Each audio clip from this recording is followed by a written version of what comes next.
ఓం తత్సత్. ఓం శంకరం శంకరాచార్యం కేశవం బాదరాయణం సూత్రభాష్యకృతం వందే భగవంతో పునః పునః. హరి ఓం తత్సత్. ఓం వేదములు 4 చదివి వేత్తయైనా, ధర్మశాస్త్రాలు చదువు మేధావి అయినా. వేదములు 4 చదివి వేత్తయైనా, ధర్మశాస్త్రాలు చదువు మేధావి అయినా. సద్గురుని యొద్ద మర్మంబు చదువకున్నా, వ్యర్థమగువాని జన్మంబు వసుధయందు. సద్గురుని యొద్ద మర్మంబు చదువకున్నా, వ్యర్థమగువాని జన్మంబు వసుధయందు. కాయకూరలో తిరుగాడు గరిట సమము. ఓం తత్సత్. మనం సదాముక్తి సుధార్ణవం అనేటువంటి ఆధ్యాత్మిక అద్వైత గ్రంథాన్ని అధ్యయనం చేస్తున్నాం. ఇందులో 3వ తరంగం అసన్మత నిరాసన తరంగం. అసత్ అయిన దాని గురించి అదే సత్తుగా చెప్పుతూ ఉన్నారే. ఇప్పుడు బుద్ధి అసత్, అది జడము.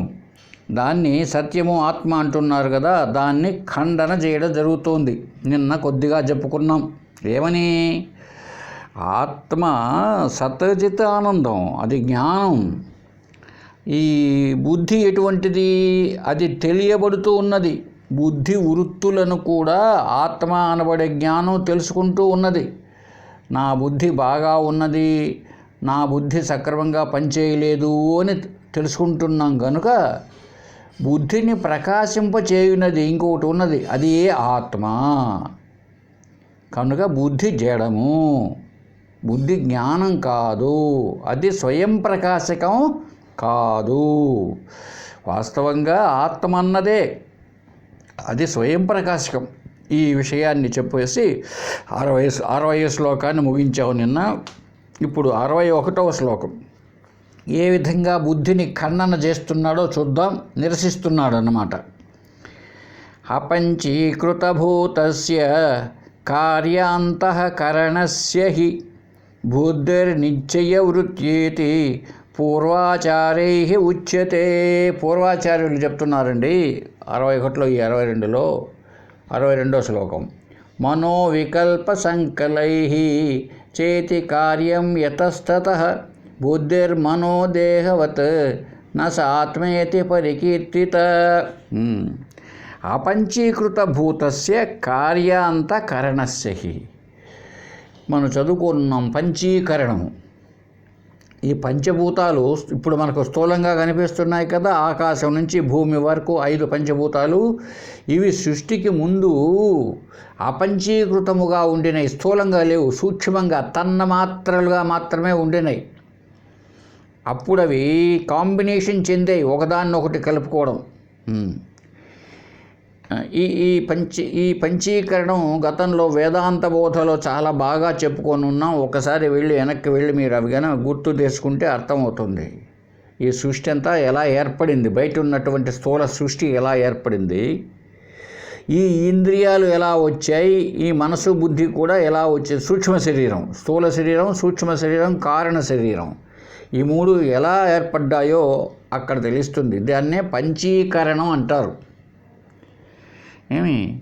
కాబట్టి అపంచీకృతం, పంచీకరణ చెందనటువంటి పంచభూతాలు ఉన్నాయి కదా, వాటి యొక్క కార్యముగా అంతఃకరణం ఏర్పడింది. ఇదే ఈ పంచీకరణాన్ని గుర్తు చేసుకుంటే మనకు అర్థమవుతుంది. అసలు ఇంకొకటి ఏంటంటే పంచీకరణ భాష్యము అని శంకరులు రాశారండి ఒక గ్రంథం, చాలా అద్భుతంగా ఉంది. పంచీకరణానికి మళ్ళీ భాష్యం రాశారు శంకరాచార్యులు వారు, దాని పేరు పంచీకరణ భాష్యము. ఏ విధంగా పంచీకరణ చెందినది అన్నటువంటిది.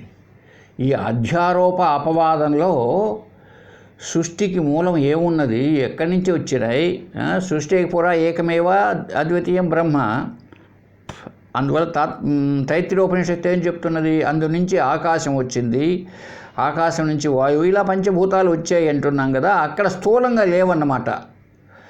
అప్పటికి పంచీకరణం జరగలేదు, అవి అపంచీకృతంగా ఉన్నాయి. ఈ అపంచీకృత పంచభూతాలు కారణముగా అంతఃకరణం ఏర్పడింది అని అక్కడ వస్తుంది మనకు టాపిక్లో. సరే, ఇప్పుడు అదంతా వెనక్కి వెళ్ళలేం, అర్థం చేసుకుందాం. ఇక్కడ ఈ అపంచీకృత భూత కార్యంతో అంతఃకరణంలో నిశ్చయము అనే ఒక వృత్తి చేత బుద్ధి ఏర్పడింది, నిశ్చయించి లక్షణంతో. అపంచీకృత భూతస్య కార్యాంతఃకరణస్య హి, ఆ పంచభూతాలేమో అపంచీకృత పంచభూతాలు, అవి కారణముగా ఈ బుద్ధి కార్యముగా వచ్చింది. ఎలా వచ్చింది అది? బుద్ధికి నిశ్చయ వృత్తి ఇది. మనస్సేమో సంకల్ప వికల్పాలు, బుద్ధి ఏమో నిశ్చయ వృత్తి, నిశ్చయం చేసేటువంటి థాట్, భావన. ఒకే మనస్సే, అది ఆలోచనలతో సంకల్ప వికల్పాలు చేస్తూ ఉంటే మనస్సని, నిశ్చయం చేస్తుంటే బుద్ధి అని చెప్పుకొని ఉన్నాం మనం. కాబట్టి ఈ నిశ్చయ వృత్తి వల్ల బుద్ధి అన్నది ఏర్పడింది అని పూర్వాచార్యులు చెప్తున్నారు. పూర్వాచారై ఉచ్యతే. ఎలాగా? ఈ అంతఃకరణలోనే నిశ్చయించే లక్షణంతో పంచీకరణానికి చెందినప్పుడు కారణాలేమో అపంచీకృత పంచభూతాలు, కార్యము బుద్ధిగా వచ్చింది. అలాగే మనస్సు మనోవికల్ప సంకల్పై, మనస్సు అనేది సంకల్ప వికల్పాల చేత వచ్చింది కార్యముగా. కాబట్టి ఇలాగే ఎట్లయితే బుద్ధి మనః దేహవత్, ఈ పంచీకరణం చెందినప్పుడు ఈ స్థూల శరీరము, ఈ సూక్ష్మ శరీరము, ఇంద్రియాలు, మనసు ఎలా అయితే వచ్చినాయో కార్యముగా, అలానే బుద్ధి కూడా కార్యమై ఉన్నది. కనుక ఇది ఆత్మ కాదు. అది ఎందుకని? ఆ బుద్ధి తయారు కావడానికి, బుద్ధి నిర్మితం కావడానికి ఆ పంచభూతాలే కారణం. అపంచీకరణంగా ఉన్నటువంటివి వాటి ద్వారానే ఈ బుద్ధి అనేది కార్యముగా వచ్చింది. ఎప్పుడైతే ఒకదాని కార్యమో అది ఆత్మ ఎలా అవుతుంది? ఆత్మ సర్వానికి కారణం, అధిష్టానం. అది దేనికిని కార్యము కాదు కదా. కార్యకారణ సంబంధం అర్థం చేసుకోవాలి మనం. ఎలాగా? మట్టి కారణము, కుండ కార్యము, బంగారు కారణము, నెక్లెస్ కార్యము. కార్యము నశిస్తుంది, ఒకప్పుడు ఉండదు, ఒకప్పుడు ఉంటుంది, ఒకప్పుడు నశిస్తుంది. మట్టిగా ఉన్నప్పుడు దానికి నశింపు లేదు. కుండ అన్నది ఒకప్పుడు లేదు, ఒకప్పుడు తయారవుతుంది, మళ్ళీ నశిస్తుంది. ఎందుకు? కార్యము గనుక. ఇప్పుడు బుద్ధి కూడా అలాగే ఉంది. ఒకప్పుడు బుద్ధి సక్రమంగా పనిచేస్తుంది, ఒకప్పుడు గాఢ నిద్రాది అవస్థలలో, గాఢ నిద్ర, మూర్ఛ ఇటువంటి అవస్థలలో బుద్ధి అన్నదే ఉండుట లేదు. కనుక బుద్ధి ఆత్మ ఎలా అవుతుంది? అందులోనూ అది కార్యము, పంచభూతాల చేత, పంచీకరణము చెందనటువంటి పంచభూతాల చేత ఏర్పడినటువంటిది. అది ఆత్మ ఎలా అవుతుందయ్యా? అది కార్యమే అయినప్పుడు. చూడండి, మంచి ఈ 61, 22 శ్లోకాల్లో మంచిగా నిరసన చేశాడు. ఆత్మ అన్నది బుద్ధి కాదు అనేటువంటి విషయాన్ని తర్వాత 63వ శ్లోకంలో కూడా చెప్తున్నాడు. చూడండి, ఆత్మారధిక బుద్ధి సారథి ఇతి అపి తనూర్హదచ్చేతి కటవల్లి ఉపనిషదీతిరిత మన్య రధికాచ సారథిస్తద్వత్. కఠోపనిషత్తులో ఒక మాట ఉంది, ఆత్మారధిక. ఆత్మ అన్నది రధికుడు, రథంలో కూర్చున్నటువంటి యజమాని.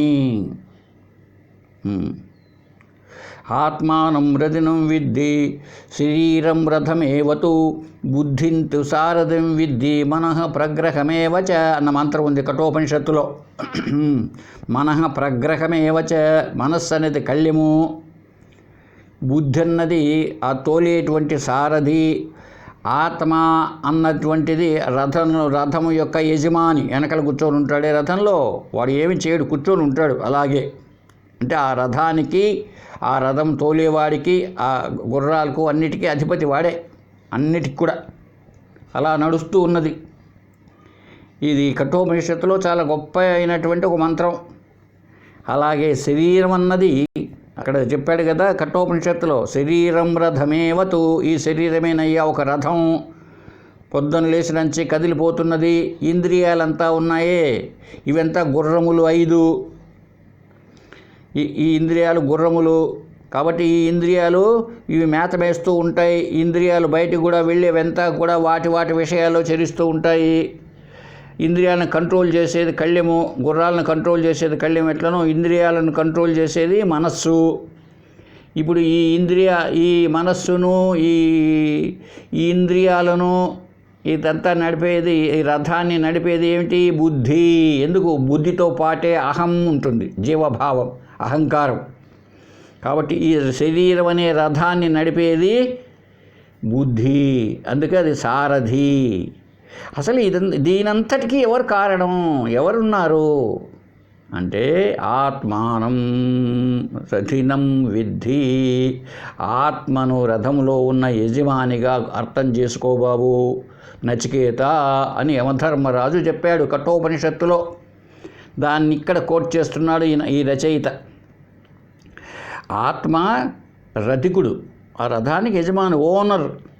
బుద్ధి ఏమో సారథి, ఈ దేహము రథముగా చెప్పినారు కఠోపనిషత్తులో. కనుక ఈ రథాన్ని తోలేటువంటి సారథి కంటే రథికుడు వేరుగా ఉంటాడు కదా.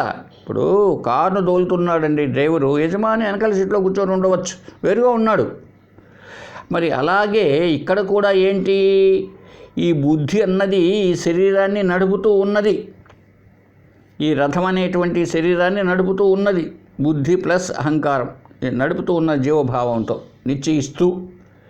ఇప్పుడు వీటన్నిటికంటే యజమాని ఒకడు ఉండాలి కదా తప్పనిసరిగా, అదే ఆత్మ. ఆత్మ రథికుడుగా ఉంది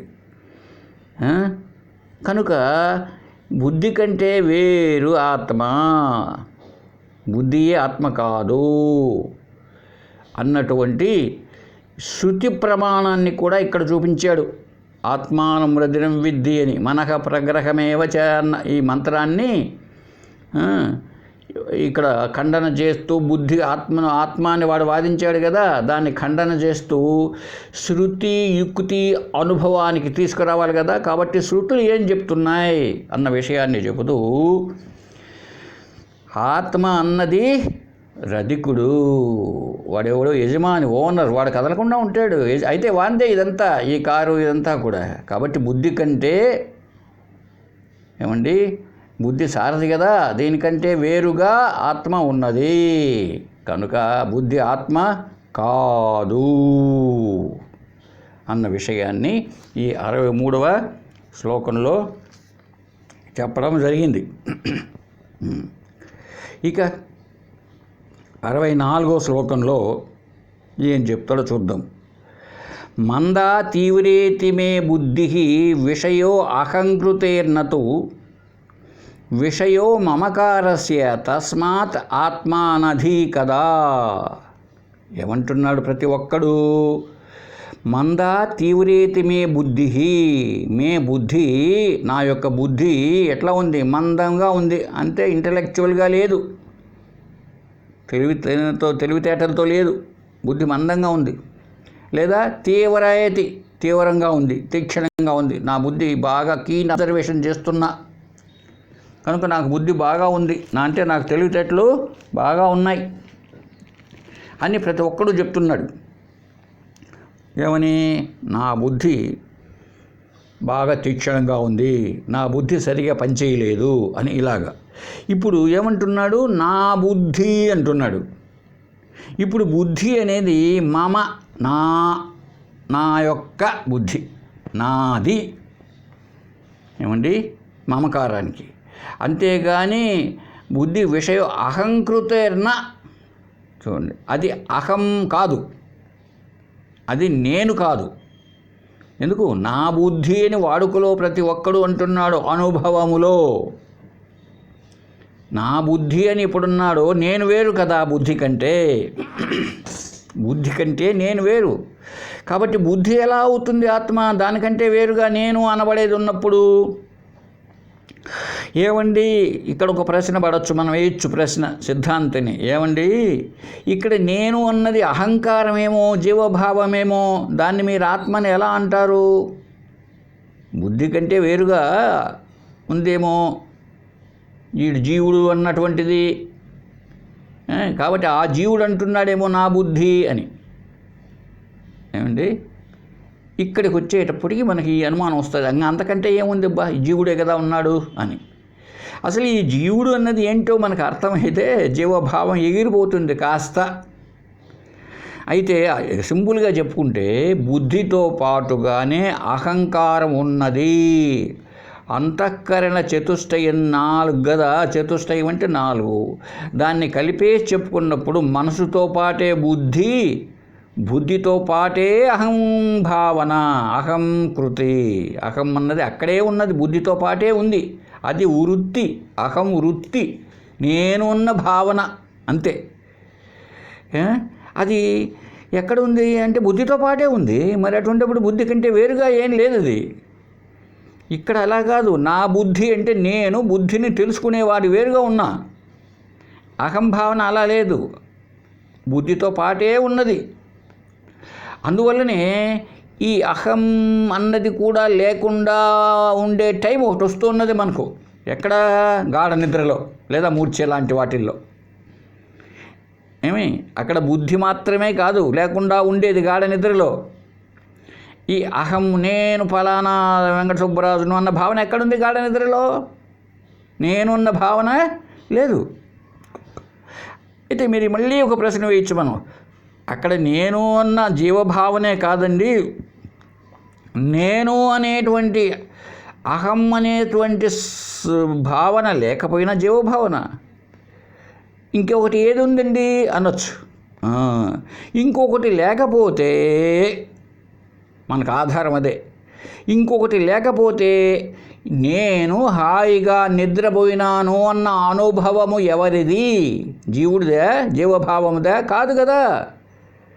నేను హాయిగా నిద్రపోయినాను, అక్కడ జీవభావము బుద్ధితో, మనసుతో, ఇంద్రియాలతో కలిసి అంత అద్దం బోర్ల పడిపోయినట్టు లయమై ఉంది గాఢ నిద్రలో కదా. అయినా నేనున్నాను, నేను ఉండబట్టి మళ్ళీ మేల్కొని ఆ అనుభవాన్ని, గాఢ నిద్ర యొక్క అనుభవాన్ని చెప్తున్నా. నాకేమీ తెలియలేదు. ఏమండి, దీని ఆధారంతో మనం చెప్పేయచ్చు ఏమని? బుద్ధితో పాటుగా ఉన్న అహం అనేటువంటిది అది జీవుడు, జీవభావం. అహం వృత్తి వేరుగా ఉన్నది అహం స్వరూపం. అహం స్వరూపం అన్నదే ఆత్మ. నా యొక్క స్వరూపం ఆత్మయే, అది వేరుగా ఉన్నది. అది బుద్ధి, ఆ జీవుడు కాదు, అది ఆత్మ. కనుక ఇప్పుడు బుద్ధిని ఎవరు తెలుసుకుంటున్నారు? కేవల జ్ఞానం, కేవల జ్ఞానం తెలుసుకుంటున్నది. ఆ కేవల జ్ఞానమే ఆత్మ. నా బుద్ధి బాగాలేదు, నా బుద్ధి తీక్షణంగా ఉంది అని చెప్తోంది కదా. కాబట్టి బుద్ధి ఎట్లా ఉంది ఇప్పుడు? నేనుగా లేదు అది. బుద్ధి నాదిగా ఉన్నది, మమగా ఉన్నది, అహంగా లేదు. కనుక ఇప్పుడు బుద్ధే నేను, ఆ బుద్ధే నేను అనిపిస్తుందా చెప్పండి? ఎప్పుడు కూడా తెలియబడున్నది తెలుసుకునేది కాదు. ఇప్పుడు ఎన్నోసార్లు చెప్పుకోని ఉన్నాం మనం. ఇప్పుడు నేనే బుద్ధి అయిపోతానా? కాదు. ఎందుకు? నా బుద్ధి అని ఎప్పుడైతే అన్నానో, నా బుద్ధి అని ఎప్పుడైతే అన్నానో, నేను బుద్ధి కావడానికి వీల్లేదు. ఏదో నా పుస్తకం అని ఎప్పుడైతే నేను అన్నానో, పుస్తకం నేను కావడానికి వీల్లేదు కదా. మమ అనేది అహం కింద రాదు కదా, నాది అన్నది నేను కింద రాదు. కనుక నేనెవరు? నేను ఆత్మ. నువ్వేమంటున్నావు? బుద్ధి ఆత్మ అంటున్నావు. చూడు, బుద్ధి ఆత్మ ఎలా అవుతుంది? బుద్ధిని తెలుసుకునేది ఇంకొకటి ఉన్నప్పుడు బుద్ధి ఆత్మ ఎలా అవుతుంది? అందులో బుద్ధి సదా ఉంటున్నదా? ఎల్లప్పటికీ ఒకే పద్ధతిలో ఉంటున్నదా? లేదే. ఎల్లప్పటికీ ఒకే పద్ధతిలో బుద్ధి లేదు అన్న విషయం తెలుసుకునేది ఒకటి ఉంది కదా, ఉండబట్టి కదా తెలుస్తున్నది కనుకనే నా బుద్ధి గడ్డి తినిందనో, లేకపోతే నా బుద్ధి భలే ఇంటెలిజెంట్గా ఆ చెప్పిన పద్యాన్ని అరక్షణంలో నేర్చుకేసుకున్నాను అంటాడే. నా బుద్ధి బాగా ఉంది, వాడు బుద్ధిమంతుడు, బుద్ధి కలిగినవాడు.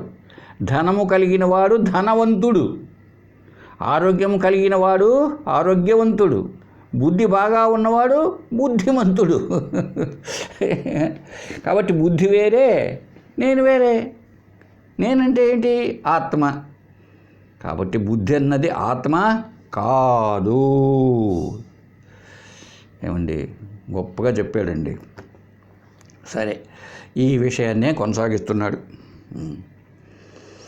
యది ఆత్మా క్షణికోదాత రుణం స్యాన్యం న పృచ్చతి దేహీతి ప్రథమే దత్తం విత్తముత్తరవత్సరే. ఇక్కడ ఇంకొక ప్రశ్న వచ్చేసిందండి. ఎందుకంటే అతడు ఏం చేశాడు? యోగాచార్యుడు కదా చెప్పింది ఈ విజ్ఞానవాదం, బుద్ధి ఆత్మని. బుద్ధుని యొక్క శిష్యుల్లో యోగాచార్యుడు, నిన్న చెప్పుకోనున్న విషయం అంతా అది. వాడు ఇంకా ఏమన్నాడు? ఆ బుద్ధి ఎల్లప్పటికీ ఒకటిగా ఉండదండి, అది క్షణికమే, మారిపోతూ ఉంటుంది. క్షణిక విజ్ఞానవాదము అని పేరు దానికి అని చెప్పుకున్నాం. క్షణిక విజ్ఞానం అంటే ఒక క్షణంలోనే మారిపోతూ ఉంటుంది. అయితే కంటిన్యూగా జరుగుతుంది కనుక మన జీవితం కూడా అలాగే విజ్ఞానధార, ఒక ప్రవాహంలాగా జరుగుతున్నది అన్నాం. ఏమండి, ఇప్పుడు ఇక్కడికి వచ్చేటప్పటికి నువ్వు చెప్పినటువంటి క్షణిక విజ్ఞానవాదం చాలా తప్పు. క్షణిక విజ్ఞానవాదం ఎందుకు చెప్తున్నాడు చూడండి. యత్ ఆత్మా క్షణిక దాతారుణస్యాన్యం న పృచ్చతి. నువ్వు అన్నట్టు బాబు, ఈ ఆత్మ క్షణికమే అయితే, క్షణిక విజ్ఞానం బుద్ధి కదా అన్నది, క్షణికమే కదా, మారిపోతూ ఉంటుంది కదా బుద్ధి. ఆ బుద్ధే కదా ఆత్మ అని చెప్పావు నువ్వు. ఒకవేళ అలాగే అయితే, ఎప్పుడైతే అప్పు ఇచ్చాడు అనుకోండి, తీసుకున్నాడు ఒకడు అప్పు తన దగ్గర, ఇప్పుడు అప్పు తీసుకున్నాడు, పోయి డబ్బులు అడుగుతాడు అనుకో. గత సంవత్సరం నేను డబ్బులు ఇస్తేనే నీకు పోయిన సంవత్సరం నా డబ్బుని తిరిగి ఇవ్వు అని అడగగలుగుతాడా?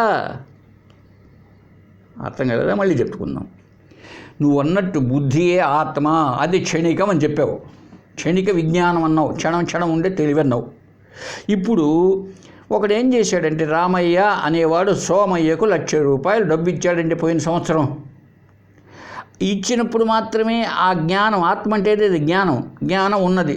తీసుకున్న వాడికి తీసుకున్న జ్ఞానం ఉంది, అయిపోయింది, ఆ క్షణం మారిపోయింది, ఇంకొకటి ఏదో జరిగింది, ఇంకొకటి ఎంతో జరుగుతూ ఉండే సంవత్సరంలో ఎన్నెన్నో మారిపోతున్న జ్ఞానం. ఇప్పుడు వీడికి ఆ క్షణం అయిపోయినటువంటి జ్ఞానం గుర్తులేదు కదండి. క్షణికమే కదా విజ్ఞానం ఉండేది, లాస్ట్ ఇయర్ ఇచ్చినప్పుడే మాత్రమే ఉంది. ఇప్పుడు వీడికి ఇచ్చినట్టు కానీ వాడికి తీసుకున్నట్టు కానీ ఏదైనా గుర్తుండేదానికి ఉందా? ఎందుకు? జ్ఞానము కొనసాగడం లేదు కదా, క్షణకాలమే ఉంది కదా అది. కనుక అట్లా అడగడానికి కుదరదు, మన అనుభవంలో ఉంది. ఇప్పుడు అంత కూడా కాదండి, చిన్న విషయమే చెప్పుకుందాం. పొద్దున్నే 4 ఇడ్లీ తిన్నామండి టిఫిన్గా.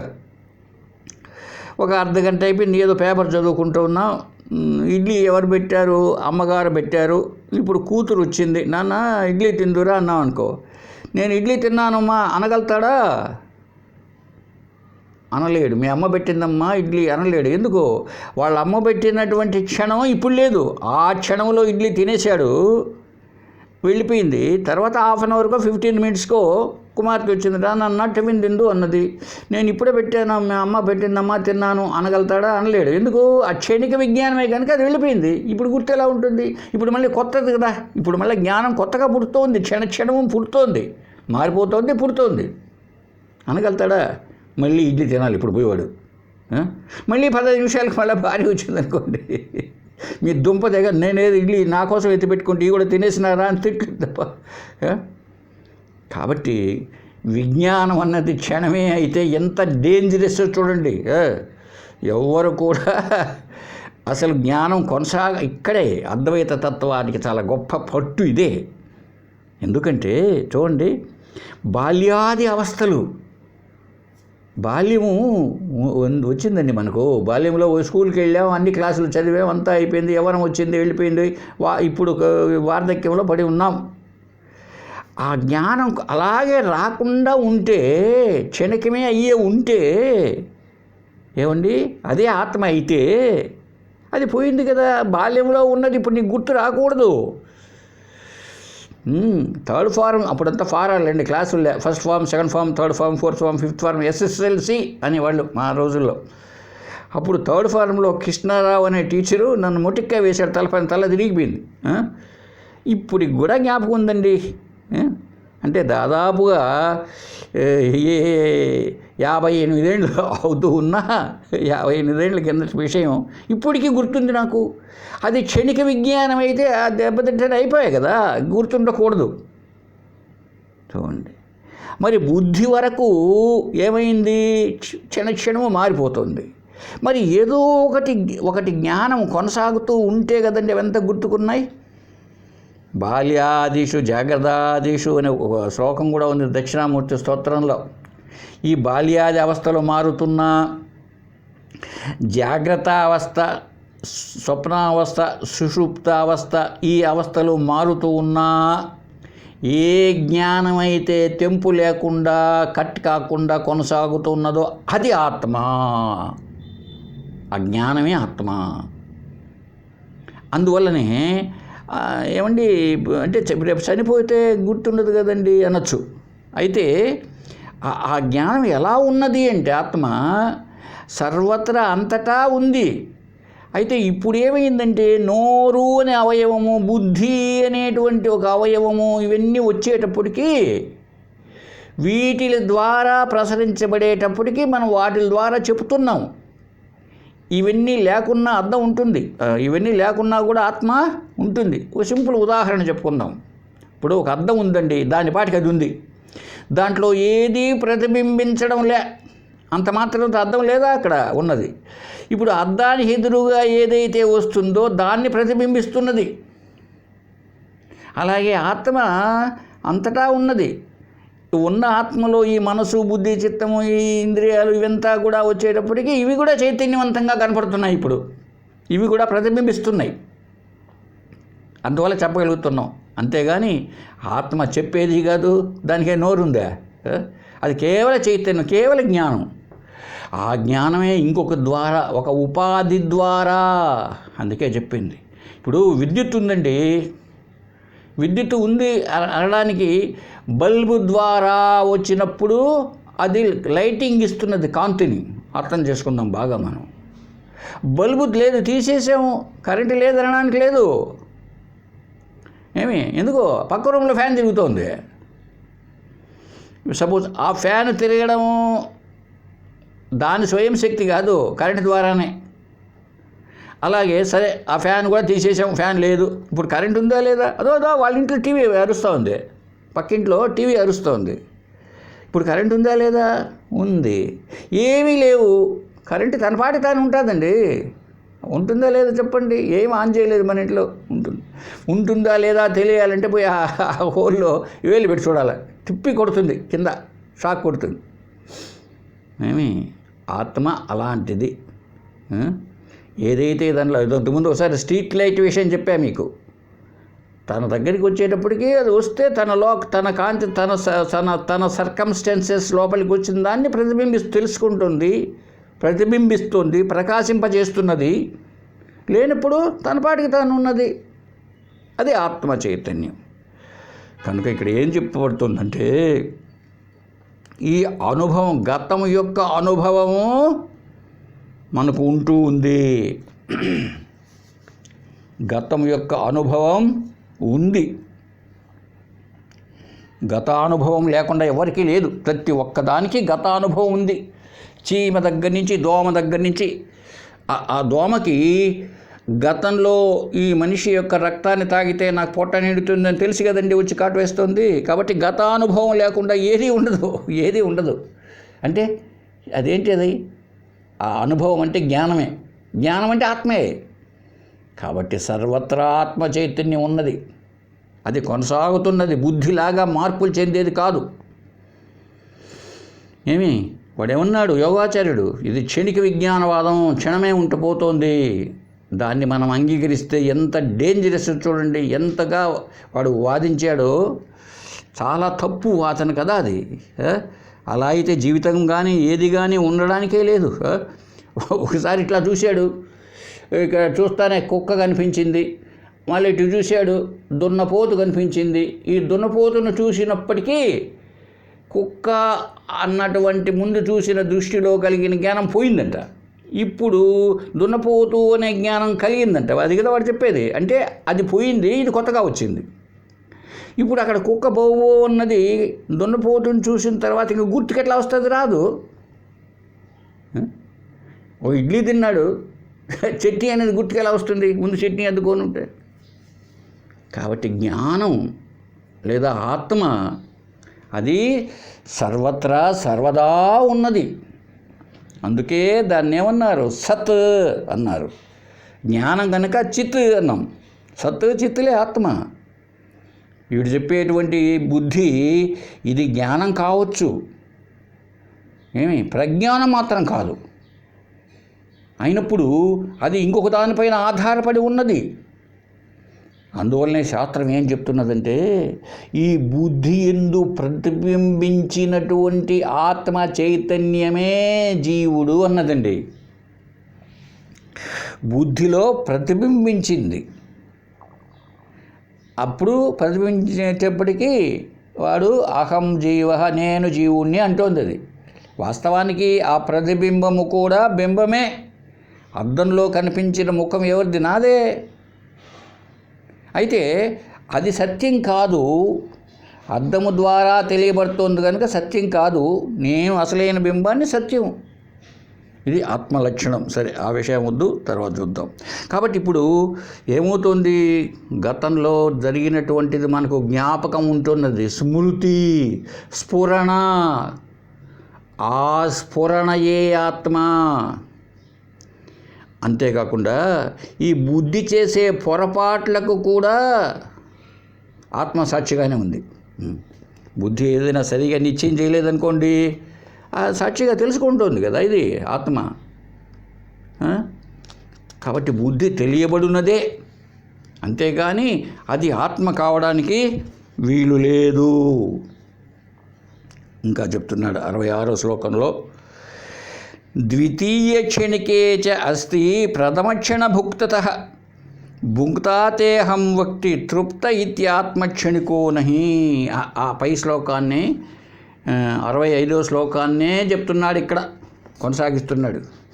ఉదాహరణంగా ఇదే మనం ఇప్పుడే చెప్పుకున్నాం, దీన్ని మళ్ళీ వచ్చింది. ఒకసారి మొట్టమొదటి క్షణం, ఒక క్షణంలో దాదాపు అది మధ్యాహ్నం 1 గంట అనుకుందాం. అప్పుడు భోంచేశాడు వాడు. ఆ 1 గంటకు భోంచేసిన వాడు 2వ గంటలో కూడా ఉన్నాడు. 1 గంటకు భోంచేసిన వాడు 2 గంటలప్పుడు కూడా ఉన్నాడు అన్నమాట. అంటే ఏంటి? ప్రథమ క్షణం, మొట్టమొదటి క్షణం, ఆ ఫస్ట్ 1 గంట అయింది మధ్యాహ్నం, అప్పుడు ఉన్నాడు వాడు. 2 అయింది, 2లో కూడా వాడు ఉన్నాడు. అయితే ఆ భోజనానంతరం భోంచేసినాడు కదా, భోజనానంతరం ఏమంటున్నాడు? బా ఫుల్గా ఉంది ఈరోజు, భలే భోంచేసానయ్యా, చాలా బాగుందయ్యా భోజనం అంటున్నాడు. అంటున్నాడు లేదా? అంటున్నాడు. లేదా భోజనం బాగలేదు, ఏం లేదా ఈరోజు డిన్నర్కి పిలిచినారు, వేస్ట్ అయ్యా, పిలిచినారు కానీ ఏం బాగలేదయ్యా డిన్నర్ అంటాడు. ఎప్పుడు? తిన్న తర్వాత హాఫ్ అన్ అవర్కో 2వ గంటకో. 1 గంటకి వచ్చేసాడు, 2 గంటకి ఏం సార్ ఎట్లా ఉంది డిన్నర్, వాళ్ళ ఇంటికి పోయింట్రే అన్నారు అనుకోండి, చాలా బ్రహ్మాండం. ఎప్పుడు? ఆ తొలి గంటలో తిన్న టైంలో కాదు, తర్వాత గంటకి. అంటే ఏంటి అర్థం? అక్కడ ఆ క్షణము వేరే, ఈ క్షణము వేరే. అదే బుద్ధి క్షణిక విజ్ఞానవాదం అయితే ఆ తిన్న క్షణంలో కలిగిన అనుభవాన్ని, 1 గంటకు కలిగిన అనుభవము 2 గంటలప్పుడు చెప్పడానికి వీలు లేదు కదా. 1 గంటకు కలిగిన అనుభవం క్షణిక విజ్ఞానవాదం మేరకు వెళ్ళిపోయింది. ఇప్పుడు 2వ గంట వాడు ఏదో హాయిగా కూర్చొని ఇంట్లో పేపర్ ఏదో చూస్తున్నాడు అనుకుందాం, పుస్తకం చదువుకుంటున్నాడు. ఇప్పుడు ఈ అనుభవం ఉన్నది, అది పోయిన క్షణిక విజ్ఞానవాదం. ఇప్పుడు ఏమైనా ఎట్లా భోజనం చేసినారంటే వాడు చెప్పడానికి ఎక్కడ ఉంది, లేదు. అయినా ఏమంటాడు ప్రతి ఒక్కడు, భలే ఉంది డిన్నర్ అంటాడు. కనుక ఈ అనుభవాలు ఇలా కొనసాగుతున్నాయంటే ఇది ఈ కొనసాగేటువంటి జ్ఞానం అది ఎప్పటికీ మార్పు లేదు. బాల్యము, కౌమారము, యవ్వనము, ఈ వార్ధక్యము దశలు, ఈ దశల్లో శరీరము, మనసు, బుద్ధి మారిపోతూ ఉండాలనే కానీ ఇవి మారిపోతుంటాయే కానీ జ్ఞానం మాత్రం మారదండి, అది అలాగే ఉంటుంది. ఈ ఉపాధులు ఇవి మారిపోతూ ఉంటాయి. ఇప్పుడు ఇక్కడ హోల్డర్ ఉందండి, ఈ హోల్డర్కి 20 వాట్స్ బల్బు పెట్టాం, గుడ్డిగా చీకటి వస్తుంది. తీసేసాం, 100 వాట్స్ బల్బు పెట్టాం, ఎక్కువగా వస్తుంది. ఇది ఉపాధుల వల్లే. అది ఆ కరెంటులో ఏ మార్పు లేదు, కరెంటు తన పాటికి తాను అలాగే ఉంది. అందువల్లనే ఇది తక్కువ వెలుతురు, ఇది ఎక్కువ వెలుతురు అనేది కూడా తెలియబడుతోంది మనకు. కాబట్టి ఈ బాల్య, కౌమార, యవ్వన, వార్ధక్య అవస్థలు తెలియబడుతున్నా ఈ జాగ్రత్త అవస్థ, స్వప్నావస్థ, సుషుప్తి అవస్థలు మారుతూ ఉంటే నిన్న ఏం జరిగిందో ఈరోజు చెప్పగలుగుతున్నాం. నిన్నటి జ్ఞానం నిన్నటికే పోయేట్టుగా ఉంటే వాడు చెప్పినట్టు, యోగాచార్యుడు చెప్పినట్టు క్షణిక విజ్ఞానవాదం మేరకు చెప్పుకుంటే నిన్న పొద్దున జరిగిన విషయం నిన్న మధ్యాహ్నానికి గుర్తుండకూడదు, నిన్న మధ్యాహ్నానికి రాత్రి గుర్తుండకూడదు, రాత్రి ఉదయానికి గుర్తుండకూడదు, ఇంకేం లేదు. ఇలా కావడానికి వీలు లేదు. సరే, తర్వాత 67వ శ్లోకంలో చెప్తున్నాడండి, ఆత్మా క్షణిక రూపశ్చేత్ మోక్ష సాధన సంచయ వృధైవాతో నిరస్యంతే యోగాచార్య మతోక్తయ. ఎందుకో తెలుసా? ఆత్మ క్షణిక రూపచ్చ, ఆత్మ క్షణిక రూపమైతే ఏమండి ఈ మోక్ష సాధన సంచయ, ఈ మోక్ష సాధన కోసం మనం సాధన చేస్తున్నాం కదా, ఇదంతా కూడా నిరుపయోగమే. చూసారండి? ఎందుకు? కాసేపు ధ్యానం చేస్తాం, అయిపోయింది. కాసేపు భగవద్గీత శ్లోకాలు చదువుతాం, అయిపోయింది. మళ్ళీ కాసేపటికి ఏం గుర్తో చెప్పలేము కదా. ఇప్పుడు గురువుగారు తత్వమసి అని చెప్పాడు ఉదయం పూట క్లాసులో, నీకు అర్థమైంది. క్లాస్ అయిపోయిన క్షణాన్నే, అయిపోయిన తర్వాత వరకు కదా, అప్పుడే క్షణం అయిపోతానే ఏమైపోవాలి, ఆ జ్ఞానం పోయింది. ఇప్పుడు నీకేం జ్ఞానం కలుగుతుంది తెలుసా? అహం బ్రహ్మాస్మి జ్ఞానం కాదు. అక్కడ బయట దున్నపోతుని చూసావనుకో, అహం దున్నపోతు అంటావు. అప్పుడు ఎద్దు కనిపించింది అనుకో, అహం వృషభ, ఇది అంతే కదా. కాబట్టి మోక్షం కోసం సాధన ఎట్లా చెప్పండి? ఏం చేస్తావు సాధన? ఇప్పుడు ఏకాగ్రత, నిష్కామ కర్మయోగము, భక్తి, వీటి ద్వారా చిత్తశుద్ధి, ఏకాగ్రత పొంది ఉంటే అప్పుడు శ్రవణ మనన నిధిధ్యాసలు గురువు దగ్గర చేస్తే అప్పుడు ఆత్మజ్ఞానం కలిగితే ఇది కదండి మోక్షం. మరి ఇవంతా స్టెప్ బై స్టెప్ రావాలా? క్షణిక విజ్ఞానవాదం అయితే అసలు ఏ సాధన ఏంటి, మోక్షం ఏమిటి, ఏమన్నా కుదురుతుందా? ఇవంతా కూడా అదే చెప్తున్నాడు ఈ శ్లోకంలో, వృధైవాతో. ఇదంతా వేస్ట్. అప్పుడు ఈ ఉపనిషత్తులు, ఈ వేదాలు, గురువులు, శిష్యులు, పరంపర వేస్ట్. ఇంకా మోక్షం అనేది ఏముంది? అసలు సాధన అంటే ఏంటి, ఏం చెప్తాడు? కాబట్టి చూడండి, అందువల్ల యోగాచార్య మత ఉక్తయ నిరస్యంతే. అందువల్ల ఈ యోగాచార్యుడు చెప్పినటువంటి మతం ఉన్నదే క్షణికం బుద్ధి.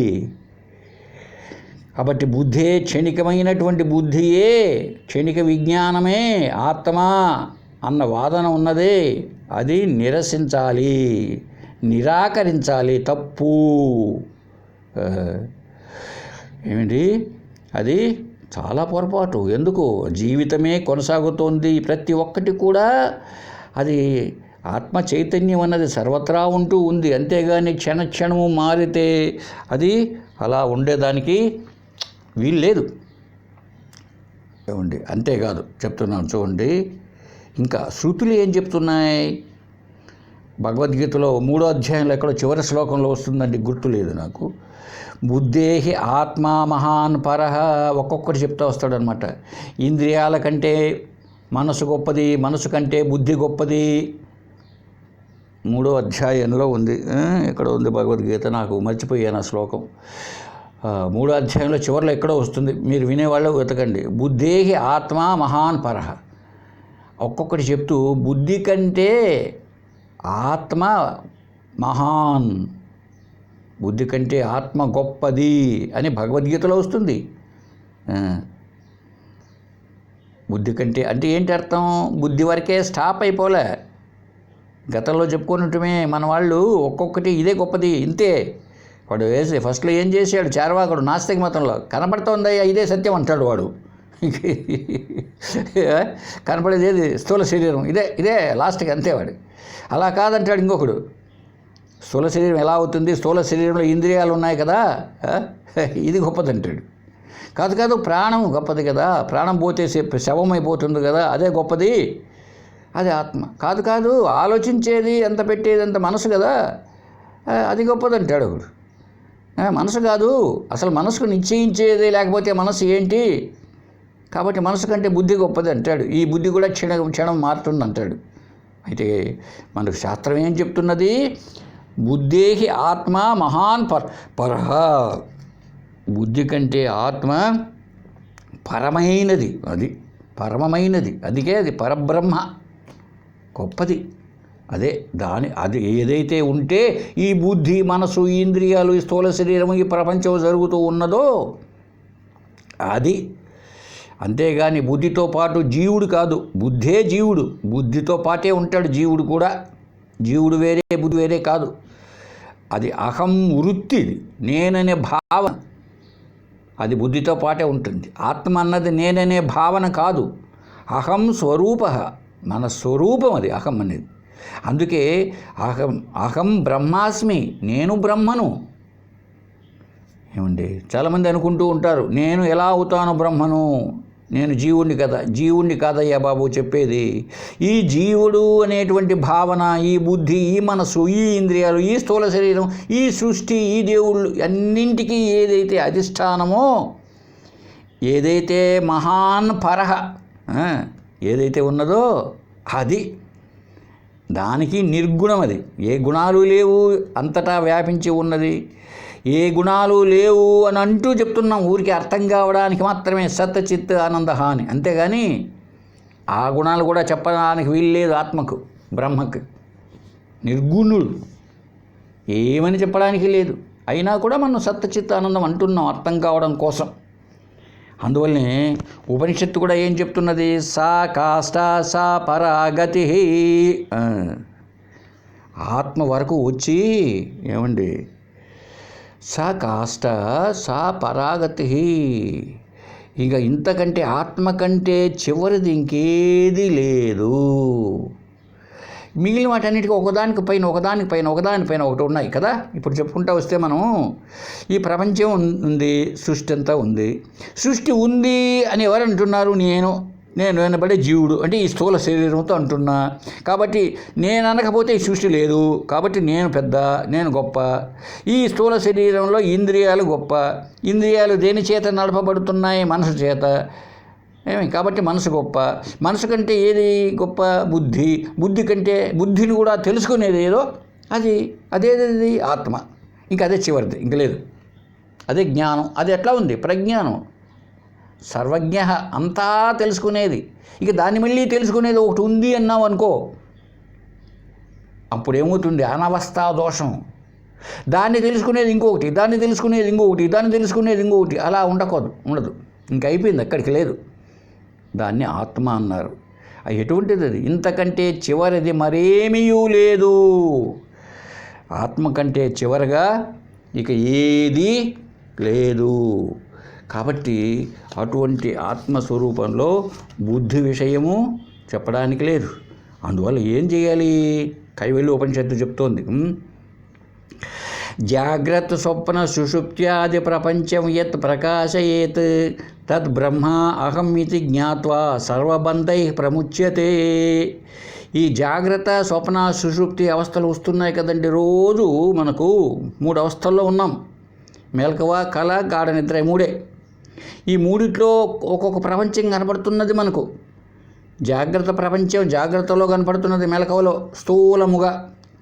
స్వప్నంలో మళ్ళీ వేరే ప్రపంచం, అక్కడ అనుభవించే జీవుడు వేరే, ఈ జాగ్రత్తలో అనుభవించే జీవుడు వేరే. 3 ఉన్నారండి. ఎస్, 3 ఉన్నారు. వీణేమన్నారు? మెలకువలో ఉండేవాడిని విశ్వడు అన్నారు, స్వప్నంలో ఉండేవాడిని తైజసుడు అన్నారు, గాఢ నిద్రలో ఉండేవాడిని ప్రాజ్ఞుడు అన్నారు. మీరు ఇదంతా వేదాంత బాలబోధ మళ్ళీ ఒకసారి జాగ్రత్తగా అన్ని ఎపిసోడ్స్ వింటే బాగా అర్థమవుతుంది. అయితే వ్యవహారంలో ఒకనే కదా, నేనే కదా రాత్రి పడుకున్నా, అన్నం తిన్నా నేనే కదా, పడుకున్నా నేనే కదా, నిద్రపోయినా నేనే కదా, కలగన్నా అనుకుంటూ ఉంటావు. చాలా పొరపాటు. నువ్వు కాదు. మెలకువలో ఉన్న నీవు వేరే, కళలో ఉన్న నీవు వేరే. ఇది గుర్తుపెట్టుకోవాలి. మెలకువలో ఉన్న మెలకువలో ఉన్నవాడే కళ్ళలో ఉన్నవాడు అనుకుంటూ ఉంటాం, తప్పు. ఇప్పుడు మెలకువలో వాడు ఏం చేశాడు? ఫుల్గా భోంచేశాడండి రాత్రి. ఇంక వాడు ఏం అడగకూడదు కదా. మరి కల్లో అడుక్కుంటున్నాడే రోడ్లో, అమ్మ అన్నం పెట్టని. మరి వీడే వాడైతే అంతేకాదు. మెలకువలో అప్పు తీసుకున్నాడు, కల్లో తీర్చేశాడు, ఒప్పుకుంటావా? ఏమే? కనుక ఈ జాగ్రత్త స్వప్న సుషుప్తిలో అక్కడ ఏ ప్రపంచము లేదు. వీటి విషయాన్ని బాగా అర్థం చేసుకొని, అయితే 3 అవస్థలను ఏది తెలుసుకుంటున్నది? బుద్ధి కాదు తెలుసుకునేది. బుద్ధి అనేది జాగ్రత్త అవస్థలో ఒక రకంగా ఉండొచ్చు, స్వప్నంలో ఒక రకంగా ఉండవచ్చు. జాగ్రత్త అవస్థలో తిరుపతి లడ్డు నోటితో తింటూ ఉన్నావు, స్వప్నావస్థలో ఆ తిరుపతి లడ్డును చెవులో పెట్టుకుంటూ ఉండవచ్చు నువ్వు. నీ బుద్ధి ఎట్లా ఉంటుంది అంటే మారిపోతూ ఉంటుంది. గాఢ నిద్రలో అసలు బుద్ధి లేదు. అయితే ఏ జ్ఞానం ఉండి ఈ 3 కనిపిస్తున్నాయో అర్థం చేసుకో, అదే బ్రహ్మ, అదే ఆత్మ. ఎప్పుడైతే నువ్వు ఇలా తెలుసుకుంటావో, తత్ ఎవరో తత్ బ్రహ్మ అహం, ఆ బ్రహ్మ నేనే అని ఎప్పుడైతే తెలుసుకుంటావో అప్పుడు ఏమవుతుంది? సర్వబంధై ప్రముచ్యతే. అన్ని బంధాలు పోతాయినైనా తెగి. అసలు మనకుండే బంధం ఏది? శరీరమే. ఈ శరీర మనోబుద్ధులు. ఈ బంధంతోనే రేపు చచ్చిపోతే కూడా వాడు లాక్కోపోతాడు ఈ తాళ్ళు వేసుకొని యమధర్మరాజు. బ్రతికుండంగా కూడా ఇదే బంధం. ఈ శరీరము, మనసు, బుద్ధి, ఈ బంధాలన్నీ తెగిపోతాయి ఎప్పుడైతే నువ్వు తెలుసుకుంటావో. నేనే కదా 3 అవస్థల్లో ఉండేది. నేనంటే జీవుడు కాదు, నేను అనబడే ఆత్మ. నేను అనబడే ఆత్మ. జీవుడు మారిపోతున్నాడు. బాల్యంలో నేను చదువుకుంటున్నాను అన్నాడు, యవ్వనంలో వచ్చేటప్పటికి నేను ఉద్యోగం చేస్తున్నాను అన్నాడు, వృద్ధాప్యం వచ్చేటప్పటికి నేను రిటైర్ అయినాను అన్నాడు. వాడంటూ ఉంటాడు రకరకాలుగా మారిపోతూ. ఎవడైతే ఇదంతటినీ స్ఫురణ, ఆ స్ఫురణ ఆత్మ. ఈ విషయాన్ని ఎవడైతే తెలుసుకుంటాడో వాడు ఏమవుతాడు? సర్వబంధై ప్రముచ్యతే. అన్ని బంధాలను తెగగొట్టుకుంటాడంట. అంటే ఇక వానికి జన్మ లేదు. కనుక మనం కూడా జాగ్రత్తగా అర్థం చేసుకొని ఏమండి బంధాలను తెగగొట్టుకోవాలి. సరే, ఇంతవరకు మనకు ఈ బుద్ధి ఆత్మ అన్నదాన్ని విశదీకరించడం జరిగింది. నెక్స్ట్ క్లాస్లో కూడా దీన్ని సంక్షిప్తంగా చెప్పుకొని తర్వాత చాప్టర్కి వెళదాం. హరి ఓం తత్సత్. ఓం పూర్ణమదః పూర్ణమిదం పూర్ణాత్ పూర్ణముదచ్యతే పూర్ణస్య పూర్ణమాదాయ పూర్ణమేవావశిష్యతే. ఓం శాంతి శాంతి శాంతి. ఓం సర్వేషాం